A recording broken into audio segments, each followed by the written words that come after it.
So keeping the top part of my body hanging forward, I'm going to allow my pelvis to roll over the ball of my hip. Then I'm going to be stacking through my lower back. What we want to avoid is using large sections of our back at one time. So that would be, so it's that ability to kind of roll down, isolate through the spine. Feel all those different levels as you go down, trying to avoid lifting everything in one movement or coming too high on our shoulder blades. Hi, I'm Ellen, a Pilates physiotherapist at myPhysioSA. Today we're going to be talking about spine articulation and isolating different parts of our spine in our Pilates exercises. So to work through the skill of spine articulation, we want to try and essentially isolate different sections of our spine as we're going to roll down to the floor, and then if we're doing it on the bed or in a bridging position, isolating as we move up and down through our body. So the first example I'd like to show you of this is a roll down. So standing nice and tall, I start by bringing my chin to my chest, and I often visualize the stretch that I feel in this area. I then want to isolate so I can move the stretch to my upper back. Then I'm going to adjust so I can move the stretch into my mid-back.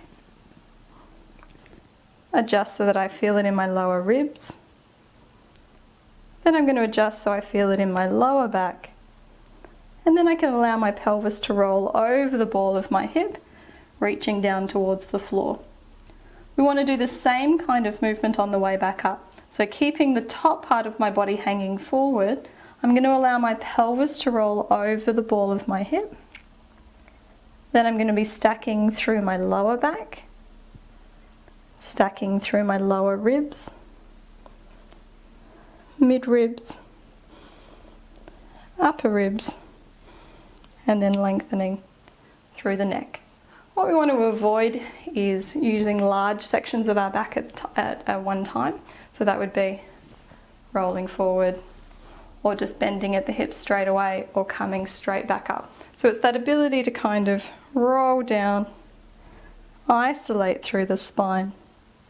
Feel all those different levels as you go down and as you come back up and into standing. So we can also work our spine articulation in a bridge position. So we start in a crook lie. We're going to start by tilting our pelvis back, and we really want to isolate that movement there. We don't want to be using our rib cage. We want to isolate it just to the pelvis. So from there we tilt the pelvis back, and then seeing if we can just gently lift our bottom, then starting to lift the lower back but not the lower ribs, then lifting the lower ribs but not the shoulder blades. So we're getting that bottom up nice and high but keeping our shoulder blades down.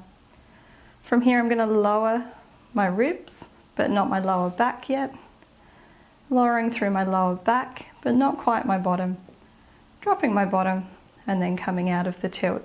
So we're just isolating along that line, trying to work as many levels as we can, coming up, and as many levels as we can, coming back down.